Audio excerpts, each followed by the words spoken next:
important to be intuitive going forward, knowing when to move, when to hang out, and so forth. So let's look at Stefan Burns. He talks a little bit about this. Hey everyone, geophysicist Stefan Burns here. We have just had a huge earthquake, a magnitude 7.5 hit Drake Passage today, August 21st. Now, this is good. They had tsunami warning, but no one lives down there. Maybe a few people. So if the energies are going to erupt, why not erupt in like isolated places where it really does no damage? Earthquake blows up, super volcano goes off, big earthquakes, they happen in like unpopulated areas. Just get that energy out there, way out there, right? But normally, unfortunately, it doesn't work like that. Usually in isolated places like that, once that goes, it's going to travel somewhere else, and it's going to cause an even bigger impact. So he talks about how the sun basically, went bonkers and really shot out some energy. Fortunately, it was on the far side of the sun. Due to the combination of all these factors. And check this out. This is crazy. So this is on the far side, so this is not hitting us. But look at the velocity on that. Nice full halo, a little weaker in this direction. So it did blast more off to this side, as you can tell. So it wasn't from something that just rotated off the limb. This is a spot that's going to be rotating into view soon. And so this is going to hit Mars with that energy. There's been a lot of planetary resonances and alignments connecting with Mars over the past month or so, and there's going to continue to be because 3i Atlas does a close approach to Mars on October 1st. And even the edge of this will hit 3i Atlas. So before this occurred, there were there's one big plasma filament and a big prominence at launch. There's also a solar flare and coronal mass ejection at launch about 24 hours before that double sequence. All that is launching out towards Mars and 3i Atlas, and now we have this also following up, though the majority of it will miss 3i Atlas, some of it will hit it. So we have this interstellar object which is surrounded by this complex dusty plasma, and as a result it's interacting with the electromagnetic circuit of the solar system, and the closer it gets, and it's nicely aligned with the ecliptic plane, then, well, the more we're going to see this sort of dynamic activity from the sun, because we see that time and time again. So we see this connection between intense solar activity and these interstellar objects. So this is what we had today. We don't know the size of that solar flare, though clearly it was quite large. The velocity on this is estimated to be about 1,600 kilometers per second or something, so very, very fast. It did not get to 2,000, but very, very fast. All right, so we're definitely looking at this thing, this object, this 3i Atlas coming closer to us. They call it 3 because this Atlas telescope system basically saw 2 others before this, so it's the third one. The other 2 have been through, and they displayed very unusual patterns of movement, which is obviously those objects were controlled, right? So we know that there's intelligent life on these things. I've remote viewed it. They're not bad, right? But of course, the deep state, like I've said in other events, if you haven't heard that, so the deep state is going to try and work this to be they're negative. They're a negative group that's coming here, and we'll probably see some objects in the sky, kind of like what we saw on 9/11, but far more advanced, because that was 25 years ago, it was a quarter century ago that we had 9/11. Yeah, their technology is a lot more advanced now, so they'll be able to have something in space coming into our atmosphere or something. So maybe ships launch from the 3i Atlas and come into us, because I guess now you can start to there's just before dawn, depending on where you're at, you can see 3i atlas. I'm not sure. I heard somebody talk about it today, but it is visible by the eye now. So as it gets closer, obviously, it'll be even more visible to more people. So with that, the little negativity stuff is going to start to come from the deep state, right? They're already starting to plant the seed. Now, they probably known for a long time this was coming. And so they're basically building up to this event, the Project Bluebeam, that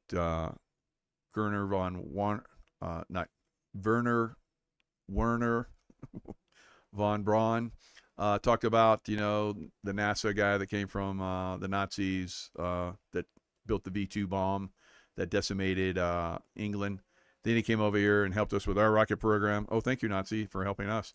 So he stopped being a Nazi when he came here. He was no longer Nazi. Yeah, right. So he gave a warning that, the last ditch effort that they will do is a fake alien invasion. So that looks like that's coming. With Bolton and Hillary and all these other people soon to be arrested, that's their last ditch. Now, we're probably going to get hit by, earthquake activity that they're going to ramp up with their, high-tech machinery. Maybe rock us with some more hurricanes. I think that one that happened, Aaron, was just a warm-up, just to give us a show, like, see what we can do. You better stop picking on us. Let us do our evil, right? So, I mean, burn us in our cities, burn us in our homes with their direct energy weapon, unless you have a blue roof. So the house that I was in was blue, but this one's not. So a little concerned. So, so we'll see. We'll see how this works out in the future. As far as taking down the deep state, the process is moving. It seems like we're getting, a lot of people that are getting more emboldened. So obviously, they have made some great inroads and results against the deep state. So they're working off each other. So I think that we're going to see some massive takedowns of the deep state going forward. Now, one of the things that we can start to look at in the near term is these guys ramping up in the big cities. So some kind of attack or something. So they don't have complete control of the CIA, because John Ratcliffe, of course, is there. He's the one that gave Kash Patel the information on John Bolton. We have Tulsi Gabbard as the head of all of the intelligence agencies. That's why we're having this sharing of information. I can tell you, when I was in the CIA, there was no sharing of information with any other group that I was aware of, right? At any level. It was very hard to get information. When I was in the SEAL Team 6, we got information from CIA at very high levels. Then, of course, when I worked in the CIA, I get to see all that stuff, right? How everything worked to a certain degree. Everything's compartmentalized. If you don't have the need to know, you're not gonna know anything. You're just gonna see something and maybe you figure it out. That's about it, right? So these agencies are starting to work with each other, and that's because of Tulsi Gabbard, right? And that'll continue as sharing information happens. They're like, oh, we can share information. Boy, we've been holding this back, and we just wanted to share it with somebody, but we couldn't. Look at this. So, and there goes John Bolton, right? So, and we're going to see a lot more of that. We'll see a lot more. They have a lot of stuff up their sleeve, guys. So John Bolton is just the first. He's like, it's an easy transition for people. Oh, John Bolton, and then they're going to see how people respond to it. They're going to see, the deep state, how they respond to it, how their press responds to it, who, attacks that. So imagine at this point, anyone that attacks Trump Patel, Gabber, any of those guys at this point, they're deep state, right? So they're seeing who's going to do the attacks. Anybody else that, I mean, I can tell you, at those levels, you know who's good, you know who's been naughty, who's been nice, all right? And you're just kind of keeping an eye out there, how they're going to respond, and that's what they're doing. They're seeing, who's going to like pipe up and start running their mouths. It's like, okay, there's another one. And then those people that support it, it's like, okay, he's on our side. So maybe, could be somebody's like, oh yeah, they're doing a good job, and that's the worst one.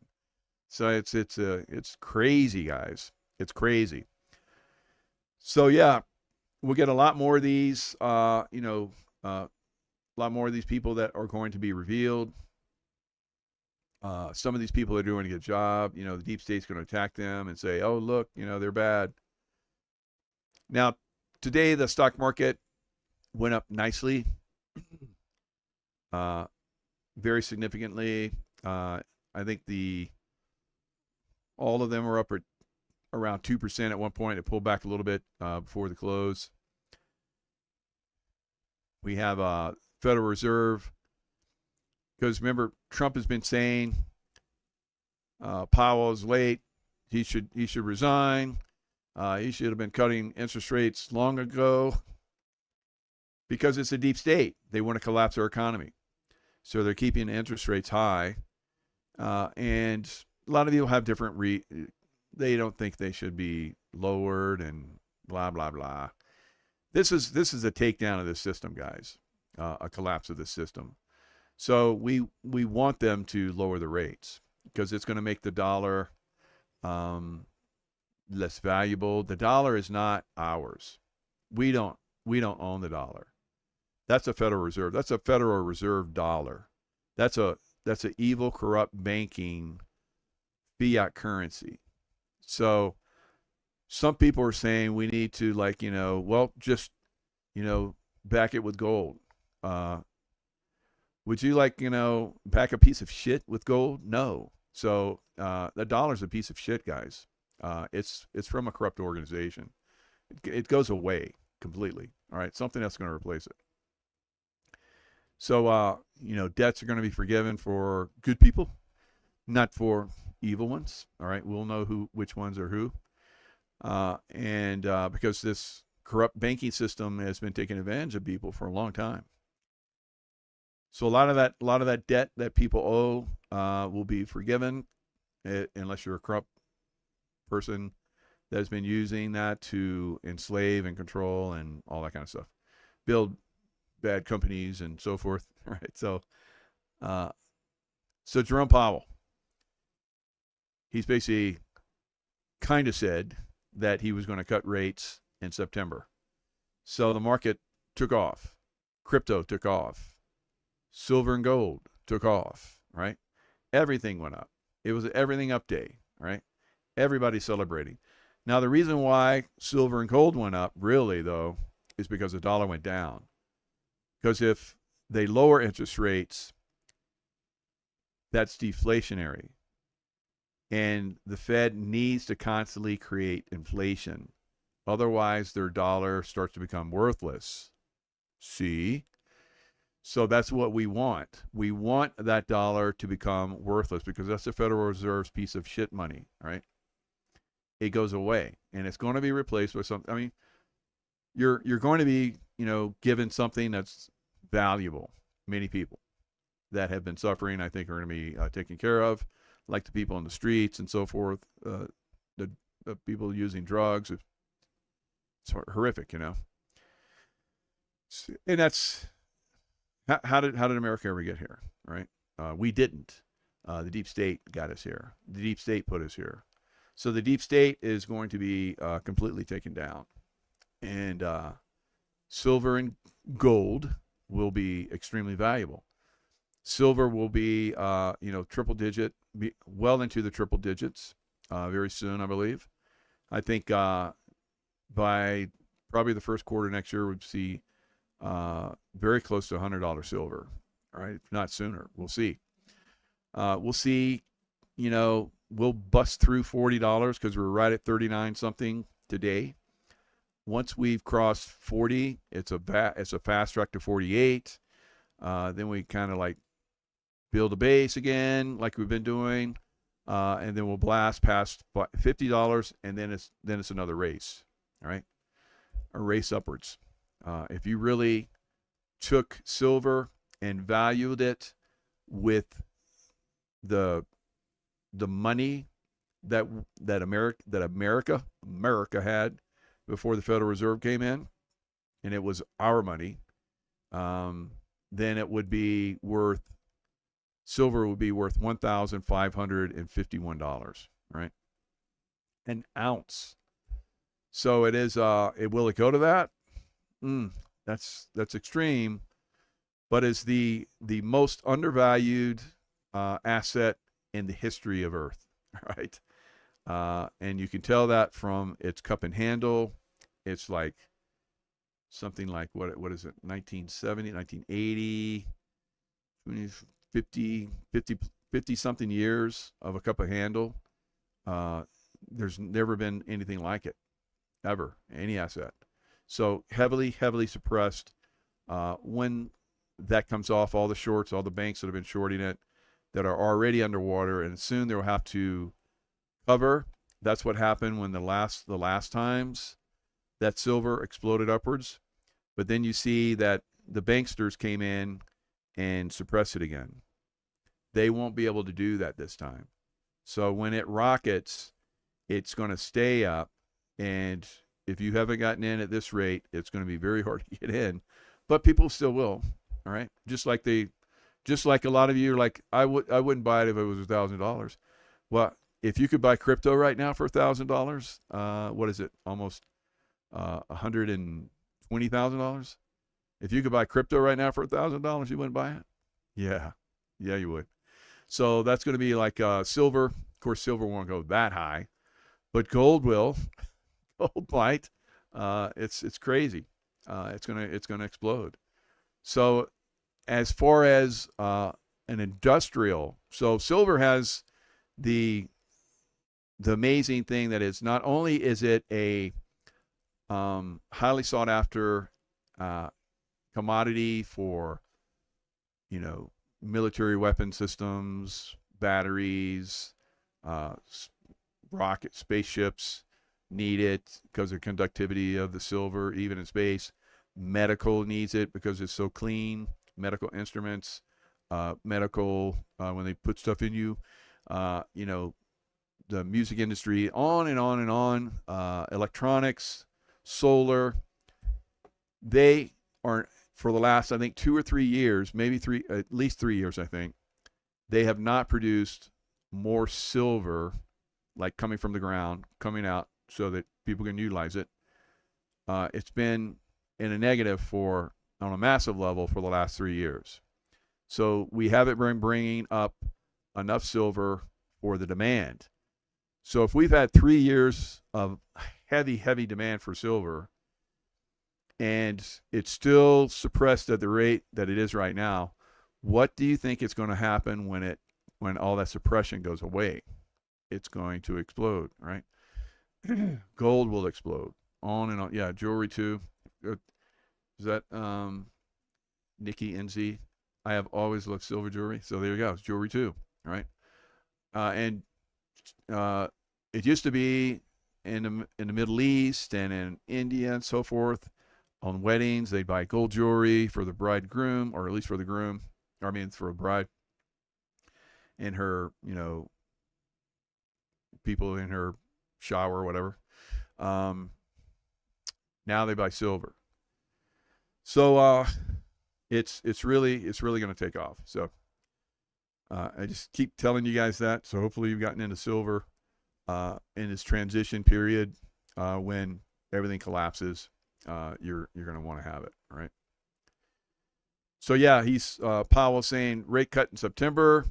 Now usually when the rate cut comes, that's when the stock market goes down, because everybody's saying, oh, he's cutting rates because the economy looks bad. Well, yeah. So for like 3 quarters or 3 months or whatever, we've had this one Fed puppet for probably the Federal Reserve that has been saying that the job numbers are spectacular.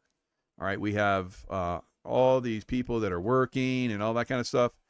It was uh, it was so much off that it had to be a manipulated lie, and it wasn't just because for well over like 2 years, almost every time they come out with one of these job numbers, a month or so down the road, they're like, "Oh, we looked at those numbers and we were off by 50,000. It was 50,000 less people that were in the job market," and everybody's like, "Oh, well, that's in the past. Oh well." So and just moved on, but they've been doing that for years, and now they got caught, I think, and they had to adjust those numbers by a massive level, and now the Federal Reserve is like, "Oh yeah, we were looking at those numbers, and it looks like we need to like lower rates because we got some problems in the job market." Yeah, you guys knew that. You were manipulating the numbers. That's why you guys are going to get hung, right? So executed. So that's because that's treason. Treason in my eyes, because you're disrupting our federal government. We the people. You're basically mismanaging us to the point where massive numbers of people are impacted, lives lost, businesses lost. Hang them high, and hang them, revive them, and hang them, and revive them, and hang them, and revive them over and over until I get tired of it, right? And I can watch that for a long time, right? Oh yeah, yeah. Keep on going, keep on going. It's like Jesus, these people are so friggin' evil.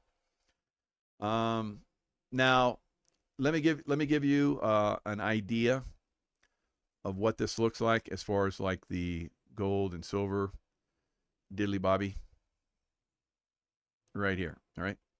So this is diddly bobby, and that's Sheila Baum and JoJo, and I don't know where these words come from sometimes.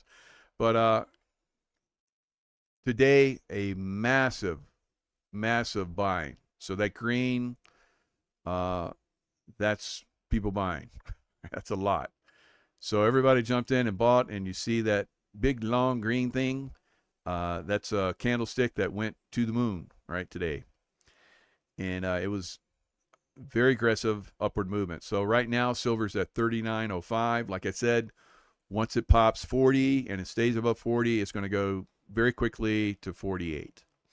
Then it'll play around there, and then it'll come back down, it'll go back up, come back down, go back up, and then it'll pop over 50, and then it's off to the races again. All right. So this is what silver does, as you can see. This is like a mini, so like boom, and then it like goes sideways, and then it goes boom, then it goes sideways, and sometimes these last for decades, right? But now we're into the point where these are lasting days, weeks at the most, sometimes a month. But it's really exploding upwards. So you can see if I just go back, it goes down, it goes up, it goes higher than it was before. It's like, it's fun. It's fun. Now look at the dollar. The dollar goes to almost nothing, right? It goes down, and then silver goes up. Dollar goes down, silver goes up, because silver's better, right? Silver's worth more than the dollar now, because the dollar sucks. It's a Federal Reserve note. It's not backed by anything. It's worthless. It's nothing, right? Thank you, Nixon. All right, and it can't blame it on Nixon, because Nixon was basically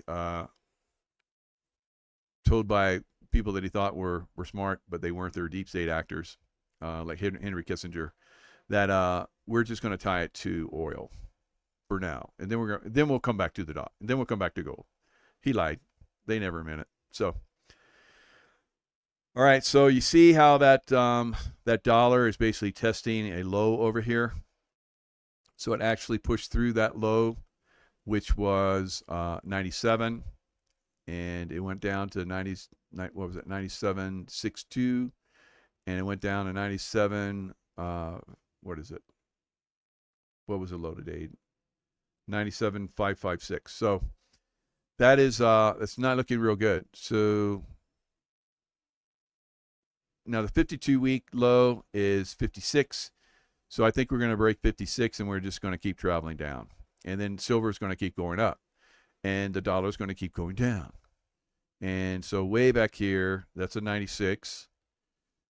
All right, so I have to go way back in time to, like, find, where the dollar was a lot lower, but you can see the dollar is collapsing. All right, the Federal Reserve Note, POS, is collapsing. We want it to collapse. We want to go bye-bye, and we want a new currency that's backed by gold and silver. All right, so very, very interesting how this is moving in that direction. Dr. Kirk Elliott and I were talking about this today in detail. So I'm passionate about it because I know that it's going to really help a lot of people. It's going to help our country. But in the meantime, we could have some very problematic stuff. Huge storage tanks full of everything from jet fuel to car gasoline to diesel to lubricants and things like that sitting on the banks of the Willamette River. A lot of these large petroleum tanks that are located right along the Willamette River were built to insufficient seismic codes, Insufficient seismic codes, no. Now you go up and down the West Coast in all the ports, you're going to see these monster port facilities for fuel and oil. Now, when the big one comes and tsunamis come, you're going to see these things get destroyed. And they'll leak all of that out. And then we're going to have fires, and maybe people will survive. Very tragic. Maybe people will survive the tsunami, the initial tsunami, and then the fires are going to start.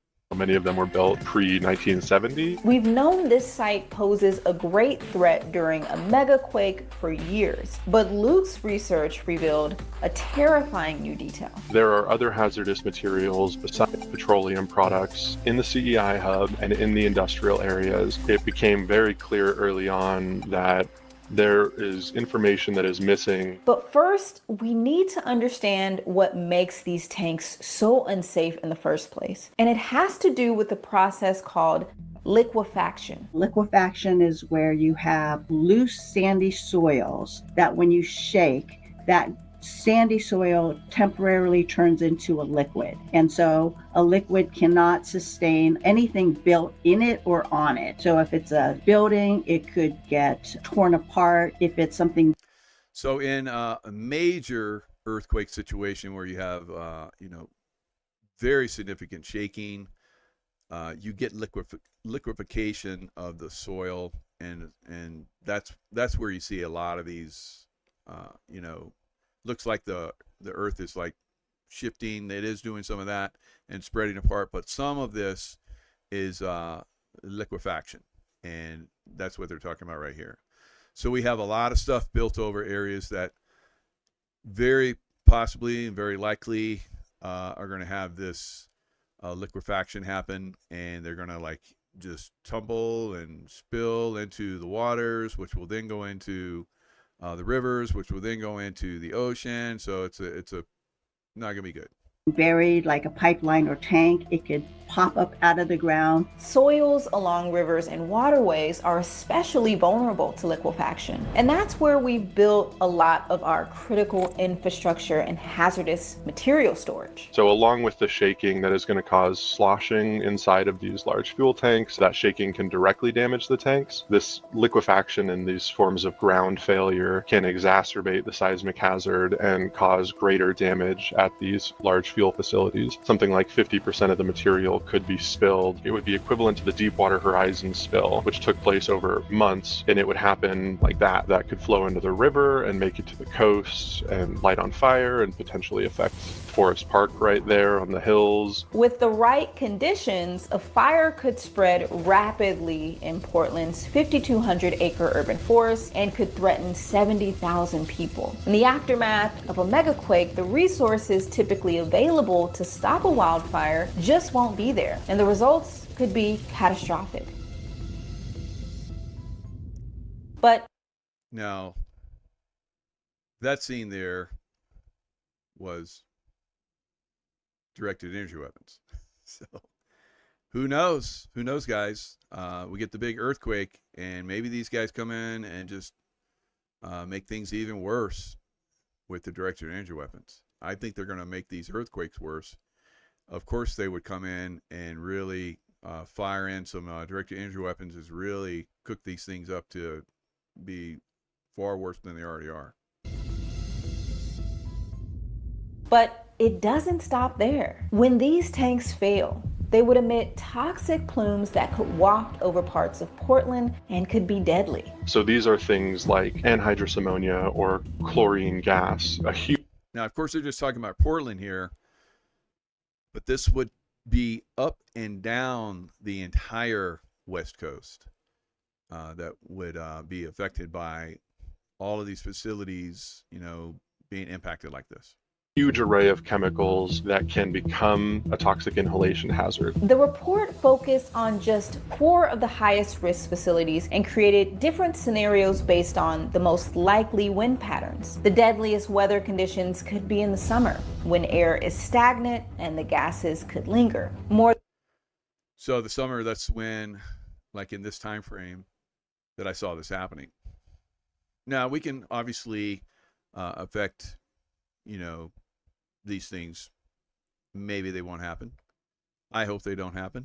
I hope they don't happen now. I hope they don't happen ever. But people, we've been talking about this for, someone said in the comments that when she was a little girl, she was looking at this and everybody around her didn't care. It's like, yeah. But she was always, and still to this day, is ready for such an event. She's got probably her go bag and her stuff that she'll need to survive. But most people don't have that. Most people are just like, que sera, sera, and whatever will be. And it's going to be very tragic. There's been people, that myself included, that have said that it could be upwards of 100 million people that will perish from this. More than 2,500 people could die from toxic gas exposure, and hundreds of thousands could be affected. The people of the Linton neighborhood. All right, so now if this happens, like we're talking about, you have fires breaking out, you have massive casualties, you have buildings, bridges gone, roads are blocked, bridges are gone. There's no way to fuel up because everything is being destroyed and burning and so forth. You're going to have the hospitals overwhelmed if they're even still existing. It's going to be quite a nightmare.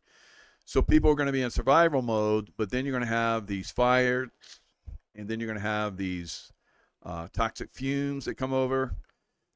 People will be injured, and there will be people that will be suffering from these toxic fumes.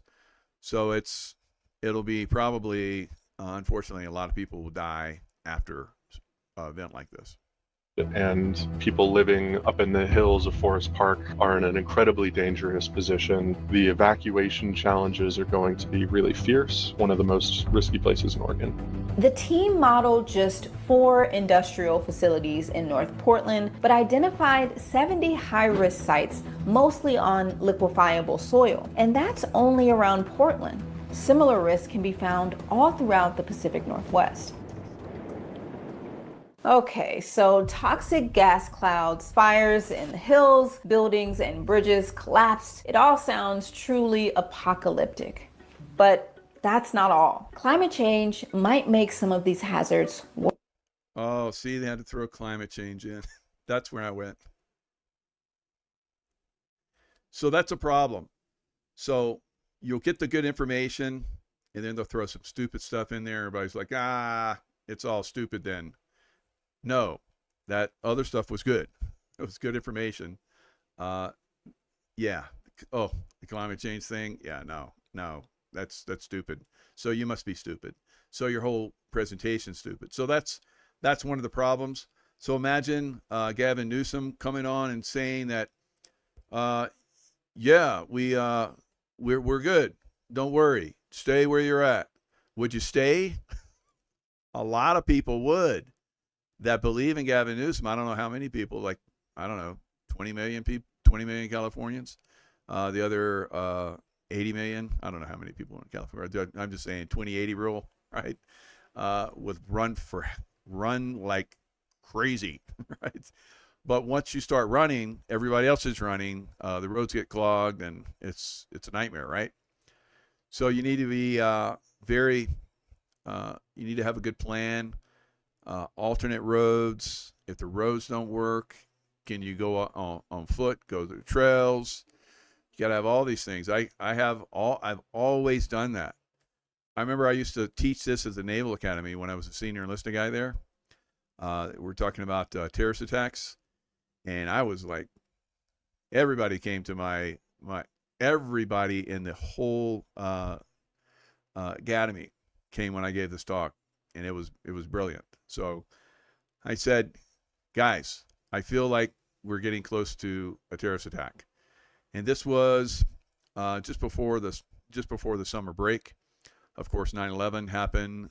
September happened when everybody came back from the summer break. So I'm telling everybody this before the summer break because I'm feeling it coming already. You guys know I talk about this stuff long before it happens sometimes. So I'm telling everybody you have to be ready for terrorist attack. You got to have different routes, alternate routes, and so forth. And I said, even when I'm going to the gym here, just so I ingrain it in myself, I'll take a different route. And everybody started laughing. And then 9/11 happened, and then they remembered. So, I can tell you this stuff. Do you need to run right now? You have to listen to your own intuition. You guys know that I headed for the hills, right? So I listen to my own intuition. My family, we listen to our own intuition. That doesn't mean you have to right now. You need to trust your own intuition. And I do have courses, right, where I teach intuition. Go to my website, michaelkjaco.com, and look for the courses and remote viewing, remote influencing. So I need some of you guys. I need more of you guys to become remote influencers. So maybe we can stop some of this stuff, right? So the future is ours. We're going to go into a beautiful future. It's going to be very nice, but you're going to have to, be intuitive going forward. You're going to have to balance your masculine and feminine sides of your brain. You have to be balanced in them. All right. So the masculine, of course, the analytical left side of the brain, and the creative feminine side, or the right side of the brain. If you don't have those in balance, if you discount one or the other, then you're going to be vulnerable. Right. So that's basically shutting down your intuition. So you need to have both of those going forward. You should have had those a long time ago. I think a lot of you guys do by now. If you've just been following me for like 5 or 6 years, you're intuitive at this point. All right. So maybe you could tighten yourself up a little bit here and there. But, for the most part, I think most of you are intuitive. But if you're if you don't know if you're intuitive or not, you should do my courses. Right. They're very cheap now. They used to be very expensive, but and thank you guys that bought those, because I am here right now sharing information because you guys did that, right? Because it set me free, and I was able to focus on this. Of course, I do other things now with the Life Wave and all that stuff, and I do well because you guys support me. You guys buy this stuff, and you get to the point where you're going to be rich, and or maybe some of you guys are already rich. Good job. And then you're going to be healthy. So a lot of people told me over the years that because of you saved my life. I'm a lot healthier and so forth. So that's my aim. That's what God. That's why God shares me with you, right? So I'm here. I'm not a puppet of God, of course. I have free will, but God made it pretty clear that, and Jesus made it pretty clear that this was my calling. So I'm good with it. Pretty happy about it. Pretty satisfied. Lots of love from you guys. More than I ever got when I was in the SEAL teams. Yeah, that was fun. But now I want to do another thing about the war in Ukraine.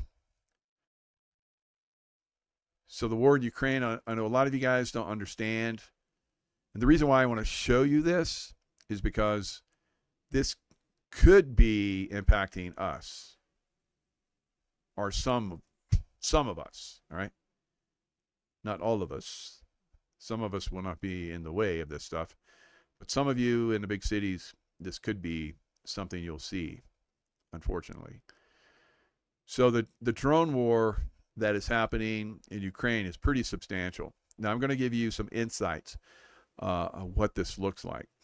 And if things kick off here in America like I believe they are, we're going to see drone wars, all right?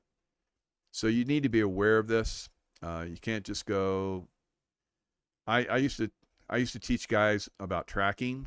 They thought if they went across the landscape and they're all silent and no one heard or saw them, they're good. And I'd come back and I'd say, you guys came across this beach and no one saw you. You're good, right? And they're like, yes, Chief Jago. And I'd be like, look at all these tracks. And they'd be like, oh, shit. Like, just simple stuff like that. All right. So going forward, you're gonna have to think drones. You're gonna have to think drones. If things get crazy, you will be impacted by drones, and it could be all of us will be on a certain level. Now, drones can be utilized for positive, of course, because if we do have earthquakes that are very devastating, or volcanoes and tsunamis, whatever, we'll have all those. But drones could be very, very beneficial to go in and find people where vehicles won't have access anymore. And then you could send in a team to go help them, or you could drop. That's one of the things that the LifeWave founder, David Schmidt, he's developed a drone that is beyond belief, right? It's the best drone out there right now. No one touches his drones, right? And I've seen them. I talked to him one time. I went to his laboratory. So now these drones could be very beneficial. They could drop they could drop stuff that you need, water, food, and so forth, or they could drop bombs on your ass, right? And that's what I want to show you guys now. This is what's being used in Ukraine on an unbelievable level. Ukrainian pickup truck was spotted and the drone took off quickly. Soldiers who had spotted. Now, I watch these videos. I see these videos every day. I'm a warrior, right? I can see how this war is going. Ukraine is losing massively. Russia is moving at a increasing pace across the landscape. And I told you that Trump and Putin planned this, right? All right, so Trump is not going to admit that. Putin's not going to admit that, but that's what's going on. So the Nazis, the NATO Nazis are being destroyed, right? So you're like, well, America gave all that money. Well, that was the Nazi that were in charge, guys. That was Biden. The Biden Nazis were in charge of America. So Trump has not been giving the Nazis any stuff, guys. So you see, these guys are bailing. They're watching. Everyone watches for drones now in this Ukraine war. Because these things, as you see, it's basically a flying bomb. And it's controlled by somebody that's sitting far away. Drones are not new to me. I saw drones being utilized for 15 years ago on a massive scale, right? In the Middle East. We hunted terrorists with drones They kept us safe. They can have all kinds of weaponry on them. Now, this is just a simple drone. This is a kamikaze drone that basically has a point of impact explosive, maybe some kind of mortar shell or something, and it flies it right into the target. Drone in advance managed to escape. Successful work of Russian UAV operators. So you'll have drones that basically are watching or looking at the landscape, and they have IR. They can work 24 hours. They don't care if it's night or day, right? So they're constantly looking. Some of them now are controlled by wire. So they've had all these different ways to basically. Most drones are controlled remotely, but now they have wired drones. So it's just a real slight cable that runs out, and it's controlled all the way back to the source so that it can't be EMP'd or taken down by any other, any other source that would like send out energy to stop the energy coming in, or the communication. So communication, it's independent. It's sourced back to where the wire goes. So these things have increased in capabilities. They can be put together very quickly, assembled, brought to the front. Some of them are already ready to go. They just put different things on. So you're going to see, like you saw with that one, like a mortar or some kind of shell that has a point of impact, and the nose cone is basically, it hits something, it blows up. You'll see they'll drop munitions like hand grenades or bombs or something, bomblets. It's crazy. So they can take out an individual, they can take out a group, they can take out tanks, they can take out all kinds. So you'll see now tanks have like wire netting all around them, so the drones can't come in and hit them. You'll see roads. They're like doing whole roads with netting on them now. So it's great. And then the Russians are finding out how to get in. And like you saw that drone in the beginning, they'll get through somehow. They'll cut through the wire, the netting, and then they'll sit on the road and they'll wait. And then when a vehicle comes, they'll pop up and they'll hit it. All right, just like you saw in the beginning. So here you have the mortar. The mortar's been set up. It's somewhat camouflaged. You can't see it from any other place. They didn't do a good job of putting camouflage on top of it because the drone's going to see this thing, and then they drop munitions in on it. Of the 3rd Combined Arms Army of the South detected and destroyed a Ukrainian mortar in the basement of a destroyed building near Seversk.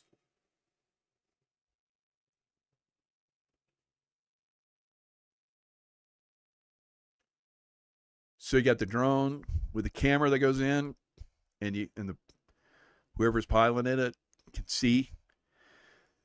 And then you have a drone that's above it, that's watching, and it's like, yep, you hit the target. Because some of these drones, like I said, are still remotely controlled, and sometimes they get taken down.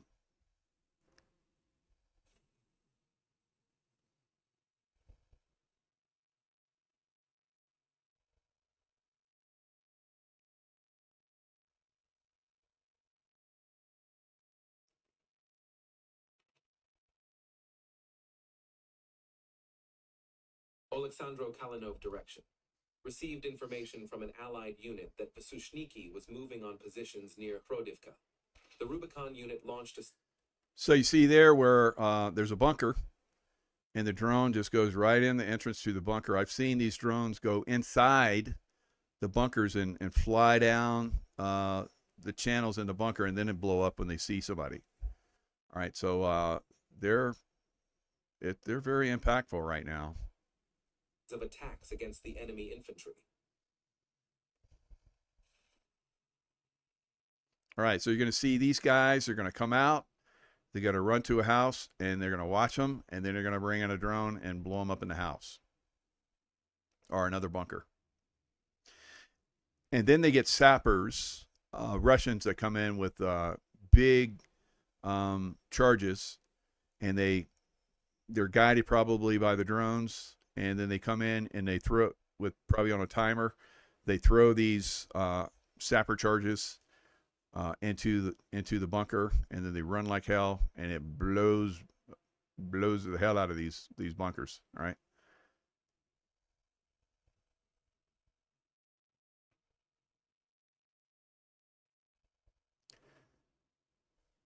Now they're not showing it, but these guys running, they could drop hand grenades or bomblets on them. I've seen where they do that as well. So they wait for them to run, and then they blow them up when they run away. Don't forget to leave your opinion about the video in the comments, subscribe, and like.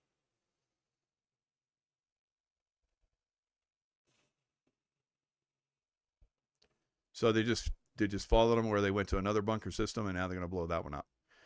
All right, so it just goes on like this, and it shows here's where they guide the Russians in to do the sapper charges.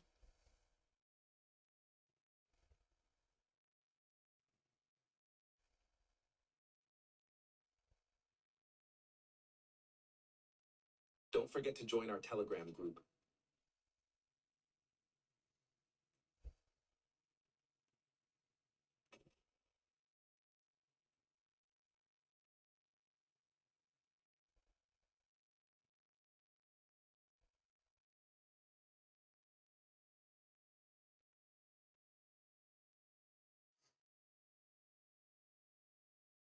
The Russian Defense Ministry reported that attack aircraft had captured Ukrainian armed forces fortifications on the outskirts of Krasnoarmeysk.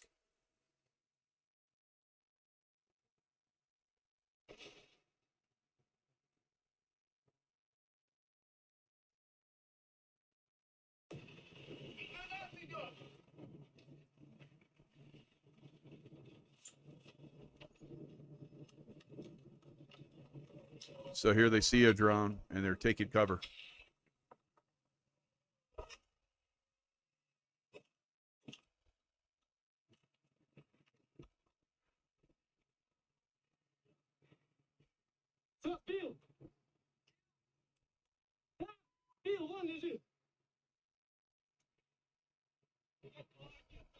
Russian artillery destroyed a mortar.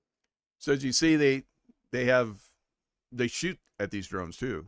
I don't know if it was a shotgun or what kind of shell that he had, but it basically took out that drone. And a Ukrainian Armed Forces UAV control center, the Russian Defense Ministry reported. The work of Russian artillery was recorded on video.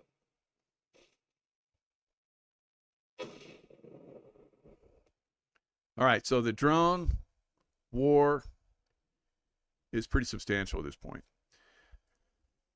So basically what they do is they start with the drones, then they go to the artillery, and then they go to planes that bring in the stuff, but always they're doing the drone stuff.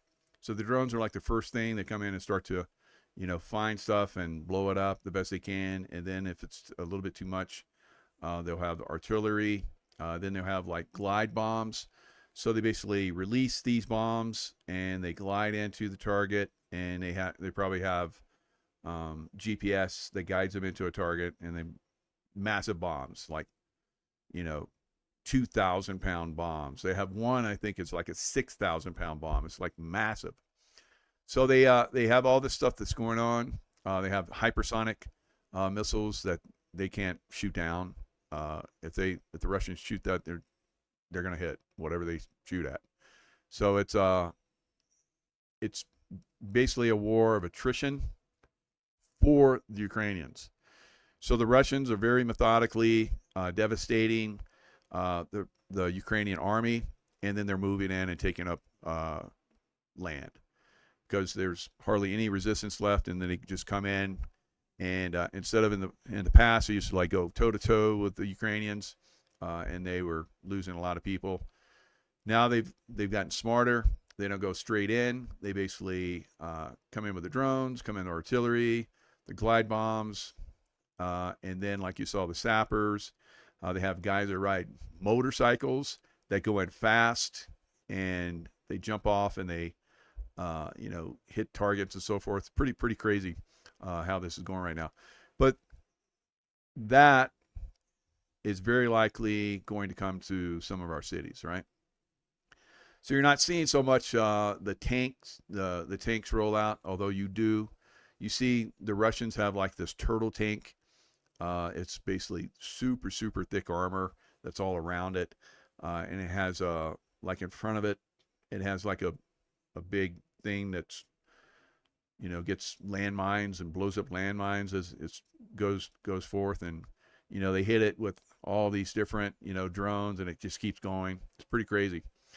So it's they've adjusted quite a bit over time. The Russians are devastating the Ukrainians because the U.S. is not sending in money like they were before, and they can't pay for people to come in and fight for them.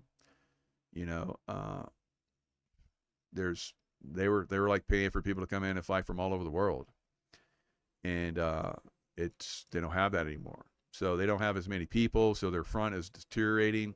The Russians are moving 20, 30 kilometers at a time. Soon, the Russians will be moving 100 kilometers a day. I guarantee you, it's coming soon, probably in the next month or so. So we'll see this war done, or at least the Ukrainian army destroyed very soon.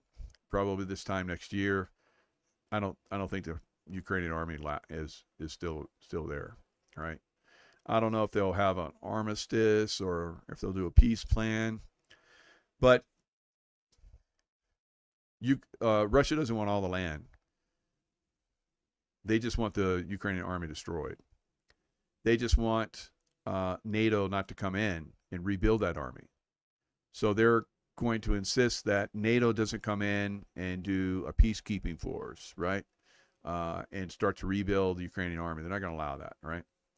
So it is moving in the right direction. The Nazis are being destroyed. The deep state is being destroyed all over the world. We see what's the UK guy? Is it Starmer? I think it is. UK Prime Minister Starmer. He's got 20% popularity, right? So the 80-20 rule. Same thing with Macron in France. Same thing with the German Nazi that's in power right now. All these people have only 20% approval rating, guys. And they're trying to still propagate this war. So they're in big trouble. If the people rise up, which is probably going to come, they're going to take these people out.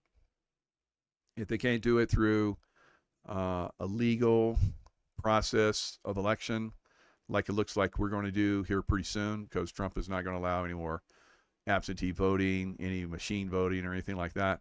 You're going to see the Democrat Party, which is a big problem for the United States and the world, is going to go away, right? And if the rest of the world does the same thing, then you're going to see the leftist Nazi communists go away from the rest of the world too, guys, right? And then once they're out of power and they're not surrounded by people that are little Muppets that will protect them, then they'll probably start the process like we're seeing right now, where they're going to start to bring out information of how they've been corrupt, done very evil stuff, and justice will come.